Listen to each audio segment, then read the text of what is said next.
तो एक ऐसा बंदा जिसने अपनी पूरी जिंदगी वार जोन के अंदर गुजार दी है और उसने अपने बचपन के अंदर ही काउंटलेस बैटल लड़ लिए हैं, बट कुछ रीजंस के चलते उसे बैटलफील्ड से निकलकर स्कूल लाइफ शुरू करनी पड़ती है। एंड स्कूल लाइफ के अंदर ही उसे बहुत सारे बैटल्स करने पड़ते हैं और अपनी मर्सनरी लाइफ को भी मेंटेन करनी पड़ती है, जहां पर हमारा लौंडा मर्सनरी बनकर अपने अलग अलग क्वेस्ट को पूरा करता है, लाइक किलिंग एंड और भी सारा फाइटिंग वाले बहुत सारे चीज। एंड वो अपने in school life and mercenary life को कैसे एक साथ मैनेज करेगा और कौन कौन से लोगों से वो फाइट करेगा, ये सारी चीजें जानेंगे हम आज की इस मानवा के अंदर।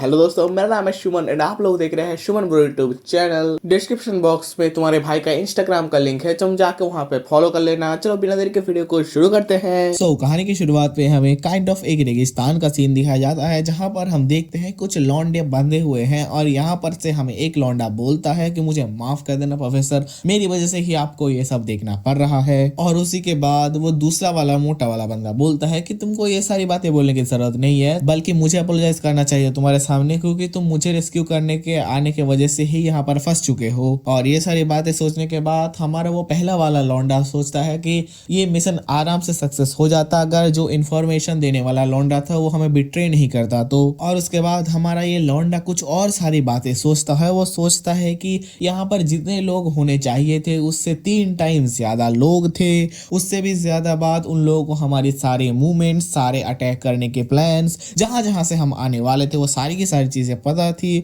और ये एक पूरा का पूरा हम लोग को फंसाने के लिए ही ये प्लान बनाया गया था। तो जिन लोगों को ये सारी चीजें समझ में ना आ रही हो तो थोड़ा देर रुक जाओ, अभी तुम्हें समझ में आ जाएगा। ना आया तो मैं बता दूंगा आगे जाके। उसी के बाद हम देखते हैं कि वो लोग जिस घर पे अंदर दरवाजे पर बंद थे उस दरवाजे पर कोई नॉक नॉक करता है। तभी हम देखते हैं दरवाजा खोलता है एंड एक लौंडा वहां से किसी को तो फेंक कर उस घर के अंदर फेंक देता है। ये देखकर हमारा जो पहला वाला लौंडा था जो ये सारी बातें बोल रहा था वो देखता है, मतलब वो देखता तो नहीं, वो बोलता है कि सर्जेंट किम। तो हमें ये पता चलता है कि जो लौंडा को हमारा अभी इस घर के अंदर लाया गया है उसके नाम किम है। और इसे देखकर जो हमारा लौंडा पहले भी बातचीत कर रहा था वो इस जो फेंका था, आई गेस ये आतंकवादी है, मैं इसे आतंकवादी ही बोलूंगा या फिर किडनैपर, कुछ भी बोल लो तुम, उसको बोलता है। मतलब क्या बोलता है तुम लोग देख के समझ ही सकते हो, गाली देता है, मैं गाली नहीं दूंगा। एंड ये देखकर हमारा वो आतंकवादी वाला बंदा कुछ तो बोलने लगता है, आई डोंट नो, क्योंकि यहाँ पर ट्रांसलेशन नहीं दिया गया है। अब पता नहीं क्यों ट्रांसलेशन नहीं दिया गया है, आई गेस कुछ तो ये बोलता होगा क्योंकि हमारे पास ट्रांसलेशन नहीं है तो हमें पता नहीं है। उसके बाद ये जो आतंकवादी वाला बंदा था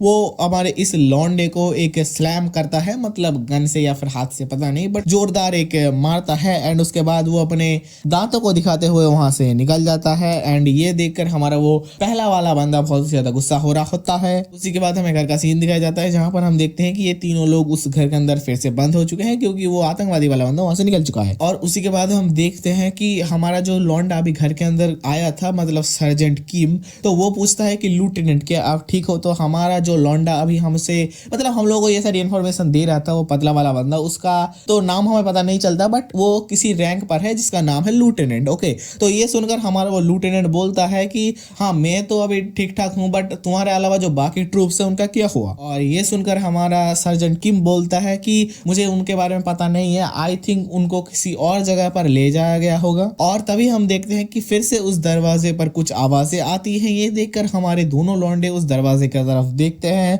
दरवाजा खुलता है एंड हम देखते हैं एक और अगली दिखने वाला बंदा आ चुका है। आई डोंट नो ये क्या है। और ये देखकर हमारा वो लूटेनेंट बोलता है कि अब तुम्हें क्या चाहिए वे? और उसी के बाद हम देखते हैं कि अचानक से वो जो आतंकवादी वाला बंदा था वो नीचे गिर जाता है एंड पीछे से हमारा एक लौंडा आकर मतलब उसे मार देता है काइंड ऑफ, और बोलता है क्या तुम ही लूटेनेंट कांग हो? तो यहाँ पर हमें पता चलता है कि हमारे जो ये बंदा अभी तक हमें इतनी सारी इन्फॉर्मेशन दे रहा था जो लूटेनेंट रैंक पर है उसका नाम है कैंग हाम चान। आई गेस मैं ठीक ठाक ही प्रोनाउंस कर रहा हूँ। और यहाँ पर हमारा लूटेनेंट बोलता है कि आखिर तुम कौन हो? और ये बात सुनकर हमारा वो लौंडा बोलता है कि मैं यहाँ पर तुम लोगों को बचाने के लिए आया हूँ, तो इतना ज्यादा जिक्र लेने की कोई बात नहीं है। उसी के बाद हमारे सामने सीन चेंज होता है। हम देखते हैं कि ये लोग सबको मार मूरते हुए आगे बढ़ रहे हैं एंड हमारे जो बाकी लोग भी हैं वो भी धीरे धीरे आ रहे हैं पीछे। और ये सारी बातें बोलते हुए और आगे जाते हुए हमारा जो लूटेनेंट वाला बंदा था वो हमारे न्यू वाले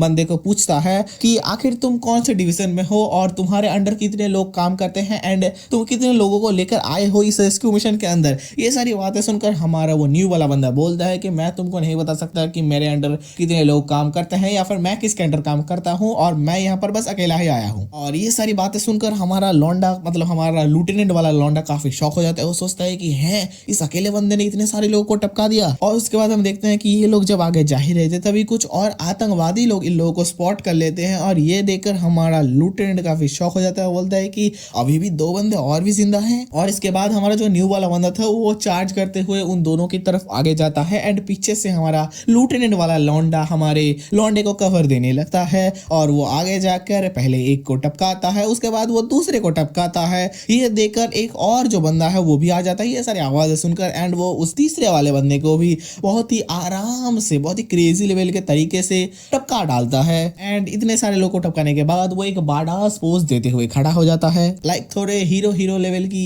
एंट्री और पोज देना तो चाहिए ना। और हमारे न्यू लौंडे की इतनी सारी फाइटिंग स्किल देखने के बाद हमारा वो जो लेफ्टिनेंट वाला लौंडा था वो सोचता है कि ये तो भाई कुछ क्रेजी कर दिया इसने, मतलब इसने दोनों लौंडों को बिना कुछ गन्स वगैरह यूज करे बस हाथ से ही मार डाला। व्हाट द हेक, मतलब हाथ तो नहीं चक्कू यूज कर रहा था वो। और इसके बाद हमारा वो लेफ्टिनेंट वाला लौंडा सोचता है कि आखिर ये कौन से डिवीजन में होगा। अब देखो अगर तुम में से बहुत सारे लोगों को डिवीजन का मतलब समझ ना आया हो तो मिलिट्री के अंदर बहुत डिफरेंट ग्रुप्स को एंड डिफरेंट तुम बोल सकते हो आर्मी के बैचेस को अलग अलग डिवीजन में डिवाइड किया जाता है। और हर एक डिवीजन का एक कमांडर होता है, एक वाइस कमांडर होता है लाइक दिस। एंड हर एक डिवीजन का अलग अलग रोल होता है, अलग अलग तुम बोल सकते हो वो अलग अलग चीजों के लिए वो तुम बोल सकते हो हाईली स्किल्ड होते हैं। लाइक कोई क्लोज कॉम्बैट में हाईली स्किल्ड डिवीजन होता है, कोई लॉन्ग रेंज में, कोई स्नाइपिंग में, कोई गन शूटिंग में वगैरह वगैरह बहुत सारी चीजों में अलग अलग डिवीजन में मिलिट्री के अंदर ये सारी चीजें होती है। अगर मैं तुम्हें एनिमे के अंदर से कुछ एग्जांपल्स दूं तो लाइक तुम लोगों ने वन पीस देखा ही होगा। वन पीस के अंदर हमारे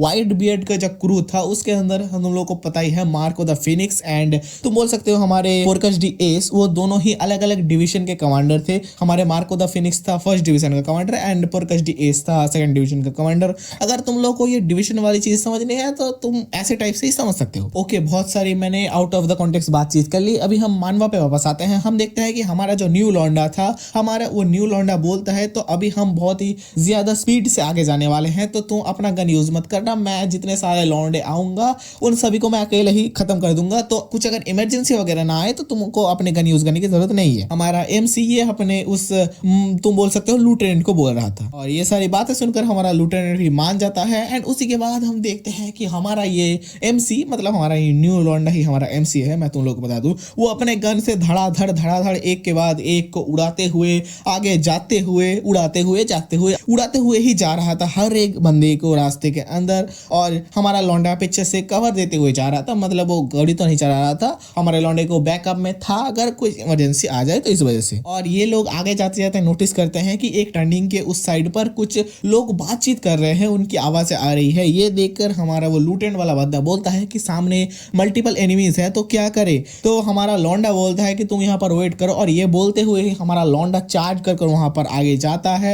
ये देखकर हमारा वो लेफ्टिनेंट वाला बंदा बहुत ही शॉक हो जाता है। वो बोलता है कि आखिर ये लौंडा सोच क्या रहा है, क्या वो अकेले ही जाके इन लोगों को पेल देगा, ये सोच रहा है वो। और यहाँ पर हमें पता चलता है कि इस टर्निंग के पास टोटल 3 बंदे हैं, आई गेस यहाँ पर 3 ही होंगे, इमेज में मुझे जितना दिख रहा है। उसके बाद हम देखते हैं कि हमारा एमसी एक स्लाइड मारते हुए आता है एंड धड़ास करके एक क्रेजी सा लुक देकर तीनों को उड़ा देता है। एंड ये देखकर मतलब कुछ क्रेजी चीजें देखकर हमारा जो लेफ्टिनेंट वाला बंदा है वो शॉक हो जाता है, देखिए है मैं तो यहाँ पर आया भी नहीं और ये तीनों खत्म। और उसी के बाद हम देखते हैं कि हमारा लौंडा आगे जाने लगता है और जाते हुए हमारा लेफ्टिनेंट सोचता है कि ये तो एक मॉन्स्टर है भाई। और इसके बाद हमारा वो लेफ्टिनेंट वाला लौंडा ये भी सोचता है कि बट कुछ भी हो ये बहुत ही ज्यादा रेकलेस है और ऐसा रेकलेस बंदा तो मिलिट्री के अंदर नहीं हो सकता। इसी के बाद हम देखते हैं कि ये लोग फाइनली उस कैसल या फिर घर के अंदर से बाहर वगैरह आ चुके हैं, मतलब बाहर तो नहीं आए हैं, बाहर आकर वेट कर रहे हैं क्योंकि बाहर और भी ज्यादा गार्ड्स वगैरह हैं। ये देखकर हमारा वो लौंडा जो है वो उसे रोकने के लिए बोलता है, मतलब हमारे पीछे वाले लेफ्टिनेंट वाले लौंडे को। एंड हमारा एमसी बोलता है कि हम यहाँ पर 1 मिनट के लिए वेट करने वाले हैं। ये सुनकर हमारा लेफ्टिनेंट बोलता है कि क्यों, और इसके रिस्पॉन्स पे हमारा एमसी कुछ बोलता तो नहीं है। वो देखता है कि पीछे हमारे जो बाकी 2 लौंडे थे, मतलब सर्जेंट किम एंड जो तुम बोल सकते एक और मोटा वाला बंदा था, वो बंदा बहुत ही थक चुके हैं वो लोग दौड़ कर। और ये सारी चीजें देखकर हमारा जो लेफ्टिनेंट है वो सोचता है कि मैं दौड़ने में इतना ज्यादा बिजी था कि मैंने नोटिस भी नहीं किया कि वो लोग आ रहे हैं पीछे और उनके पास इतना ज्यादा स्टेमिना नहीं है हम लोगों को कीप अप करने के लिए। और इसके बाद हमारे लेफ्टिनेंट के कुछ थॉट थॉट्स हमें दिखाए जाते हैं। हमारा लूटेनेंट अपने उस एमसी को तरफ देखते हुए सोचता है कि तो ये बस कुछ ऐसे ही अंडरस्टैंड तरीके से भाग नहीं रहा था, इसके पास एक प्रॉपर प्लानिंग थी। और इसके बाद हमारा जो लूटेनेंट बंदा था वो अपने आप को रोक ना पाकर अपने एमसी को पूछ लेता है कि क्या तुम कोरियन हो। ये सारी बातें सुनने के बाद हमारा लौंडा कुछ रिस्पॉन्स तो नहीं करता। हमारा लूटेनेंट फिर से बोलता है तो मैं सही हूँ। और इसके बाद हमारा लौंडा फिर से उस बात को इग्नोर करते हुए बोलता है कि हमारा टाइम हो चुका है, अब आगे चलो। और इसके बाद हम देखते हैं कि हमारा वो सारे के सारे चारों लौंडे एक खेत के अंदर से आगे जा रहे हैं। और हम देखते हैं कि आगे जाकर कुछ लौंडे जीप के अंदर ऑलरेडी हमारे उन बाकी लौंडों के लिए वेट कर रहे थे। और हमारे लूटेनेंट को देखकर बाकी लौंडे भी बहुत ही ज्यादा खुश हो जाते हैं। और हमारे इस लूटेनेंट के थॉट्स के थ्रू पता चलता है हमें कि ये जो बाकी लौंडे यहाँ पर वेट कर रहे थे ये भी हमारे इस लूटेनेंट के साथ ही यहाँ पर मिशन के लिए आए थे, बट इन लोगों को पहले ही बचाकर हमारे एमसी ने यहाँ पर रगड़ दिया था। और ये उसी लूटेनेंट का प्लेटून मेंबर्स हैं। और हमारा जो लूटेनेंट है वो पूछता है कि आखिर तुम लोगों को यहाँ पर किसने बचाया। तो यहाँ पर हमारे जो बाकी लौंडे वगैरह थे वो हमारे एमसी की तरफ पॉइंट आउट करते हुए बोलते हैं कि उस बंदे ने हमें यहाँ पर बचा कर रखा है। और हमारे बाकी लौंडे ये भी बोलते हैं कि उसने हमें बोला था कि यहाँ पर तुम वेट करो, हम तुम्हारे लूटेनेंट को लेकर आते हैं। और इसी के बाद हम हमारे लौंडे के फाइनली कुछ बातचीत सुनते हैं। हमारा लौंडा बोलता है, मतलब हमारा एमसी बोलता है कि यहाँ से हम अलग अलग रास्ते पर जाने वाले हैं, तो तुम अगर यहाँ से साउथ वेस्ट की तरफ सीधा जाने लगोगे तो तुम्हें मिल जाएगा कि तुम्हारे कुछ लोग वहां पर वेट कर रहे हैं। और ये बात सुनकर हमारा जो लूटेनेंट है वो बोलता है कि शुक्रिया। और ये सारी बातें सुनकर हमारा जो एमसी है वो बोलता है कि मुझे शुक्रिया बोलने की कोई जरूरत नहीं है, मैं बस अपना क्वेस्ट पूरा कर रहा था। और ये सारी बातें सुनने के बाद हमारा जो लूटेनेंट है वो सोच लेता है कि मुझे पता ही था कि ये एक मर्सेनरी है। और ये सारी बातें सुनने के बाद भी हमारा लूटेनेंट अपने एमसी की तरफ हाथ बढ़ाते हुए बोलता है कि चाहे तुम ये क्वेस्ट ही पूरा क्यों ना कर रहे हो, बट तुमने हमारे फेलो ट्रूप्स की मेंबर्स की जान बचाई है, तो इस वजह से मुझे तुम्हें थैंक्स बोलना ही चाहिए। और ये बात सुनकर हमारा लौंडा कुछ बोलता तो नहीं, वो थोड़ी देर के लिए चुप रहता है। तभी हम देखते हैं कि थोड़ी ही दूर पर कोई तो लौंडे लोग यहाँ पर वेट कर रहे हैं एंड धड़ाम से वहां से कुछ आवाजें आती हैं। ये हमारा लौंडा एंड हमारा लूटेनेंट दोनों ही नोटिस कर लेता है कि कुछ तो साउंड आया है। तभी वो पीछे घूमकर देखता है और बोलता है सब लोग झुक जाओ। और ये बोलते ही एक बहुत ही धमाकेदार, बोल सकते हो बहुत ही बड़े धमाका होता है वहां पर। एंड उसी के बाद सब कुछ ब्लैंक होने लगता है। देन हमारे सामने सीन चेंज होता है। हम देखते हैं कि हमारे लूटेनेंट का पूरा सर खून से भरा हुआ है एंड वो समझ जाता है कि कोई मोटर शॉटगन फायर हुई है, मतलब तुम बोल सकते हो लॉन्चर वगैरह। और इसके बाद हमारा लूटेनेंट ये भी सोचता है कि मुझे इन सारी चीजों की वजह से कुछ भी ध्यान से सुनाई ही नहीं दे रहा, मेरे ट्रूप्स कैसे हैं, प्रोफेसर कैसा है, मतलब जिस लौंडे को हमारे लूटेनेंट बचाने आया था वो मोटे वाले बंदे को। और इसके बाद हम देखते हैं कि मतलब हमारा लूटेनेंट देखता है कि बाकी जो सारे लोग थे वो ठीक है। एंड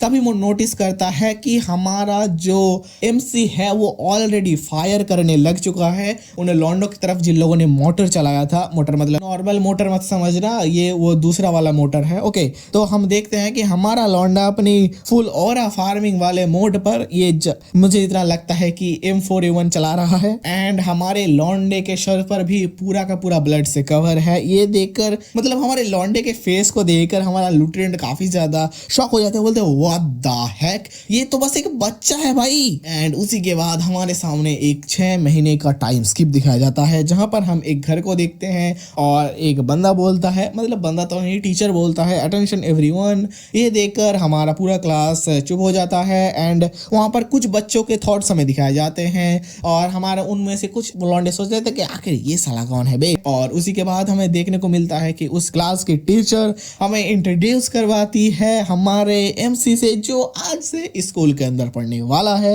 और उसके बाद हमारा लौंडा बोलता है nice to meet you all, my name is Eugene. तो फाइनली हमारे यहाँ पर हमारे लौंडे की नाम भी रिवील हो चुकी है जिसका नाम है यूजिन। और इसी के साथ हमारा चैप्टर 0 यानी कि the introduction of our MC is खत्म होता है। तो यहाँ पर अगर तुम लोगों को मतलब तुम में से किसी लोगों को अगर थोड़ी बहुत कॉन्सेप्ट क्लियर ना हुआ हो तो मैं तुम लोगों के लिए बता दूं, पहले के थोड़े जो पॉइंट्स थे वहां पर हमें एक बैटलफील्ड का सीन दिखाया गया है जहां पर हमारे कुछ लोग लड़ाई वगैरह कर रहे थे। एंड हमारा लौंडा जो है वो एक मर्सनरी है, मतलब मर्सनरी अगर जिन लोगों को ना पता हो, मर्सनरी कुछ पैसे लेकर काम वगैरह करते हैं, काइंड ऑफ तुम बोल सकते हो पेड किलर्स की तरह। मतलब किलर्स लोग खाली मारते वगैरह हैं, ये लोग पैसे के लिए कुछ भी करेंगे। तो आई गेस मुझे लगता है जितना उतना ही है। तो ये जो हमारा लौंडा मर्सनरी है वो हमारे इन लोगों को बचाता है एंड बचाने के बाद इन लोगों को छोड़ देता है। एंड उसी के बाद हमारे सामने एक टाइम स्किप आ जाता है। टाइम स्किप के बाद हम हमारे लौंडे के स्कूल लाइफ देखेंगे एंड स्कूल लाइफ के साथ वो अपने मर्सनरी वाले काम को कैसे